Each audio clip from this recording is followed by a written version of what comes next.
Hello friends, and welcome to the Spiritual Encouragement Group, the place where entrepreneurs come to be refreshed. And since this is meant to encourage you in as little time as possible, because I know you're busy, let's dive into this week's Word of the Week, where we'll be going over the problem, promise, purpose, power, and provision that God has for you. So let's get into it.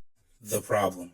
So this week, the emotion that we're dealing with is with anger. And this is in the context of a marriage. So the way that I framed it goes as follows. I am experiencing a feeling of anger and loneliness because me and my wife just had an argument and now I cannot focus on my business.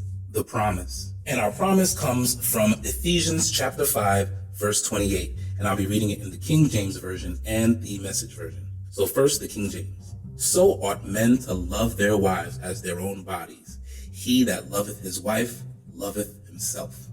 And now the Message Version. Husbands, go all out in your love for your wives, exactly as Christ did for the church. A love marked by giving, not getting. Christ's love makes the church whole. His words evoke her beauty. Everything he does and says is designed to bring the best out of her, dressing her in dazzling white silk, radiant with holiness. And that is how husbands ought to love their wives. They're really doing themselves a favor since they're already one in marriage. The purpose. So Paul is writing to the church that he founded in a city called Ephesus, a Greek city that was located in what's presently known as Turkey. So Paul is writing to reinforce their faith and to give them guidance on how to follow Christ. And he addresses husbands by giving them a metaphor to mirror when he talks about how Christ loved the church and what he actually did for the church. And that word church is ecclesia, which means an assembly of called ones. So that's basically you and me. And he's saying that the way that Christ loves us is how we're supposed to love our wives. He uses the imagery such as cleansing us with the washing of water by the word, and how he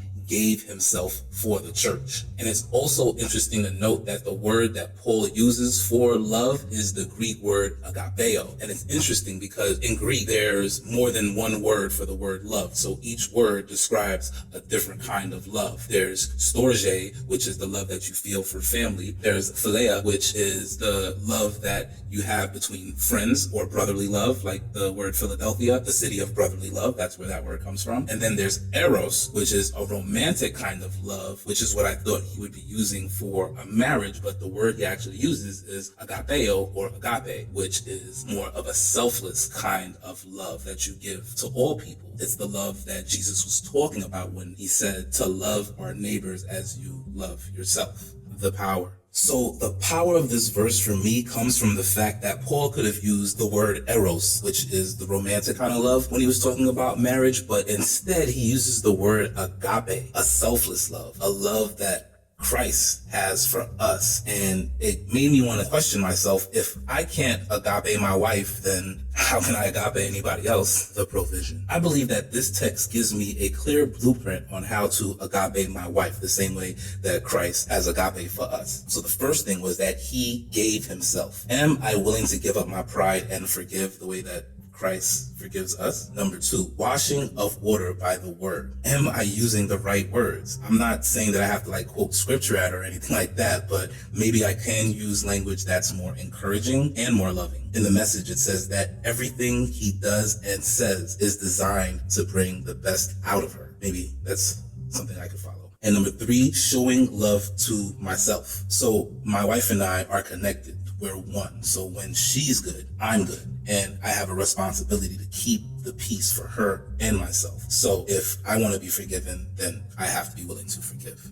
Conclusion. In conclusion, I'm looking at this incident as an opportunity to strengthen my forgiveness muscle. And I'm going to give as much attention to my marriage as I do my business. So I'm going to review our conversation and I'm going to see how I can wash her with the water of the word. So the next time that we have an argument, I'm going to do my best to think, what would Jesus do? How would Jesus agape this woman right now? And I invite you to do the same, or at least try. Thank you for joining me here today. I hope that this session has been a source of encouragement for you. Be here next week for more spiritual encouragement. And until then, no matter what challenges you may face this week, remember that you have the power to keep moving forward. God bless you.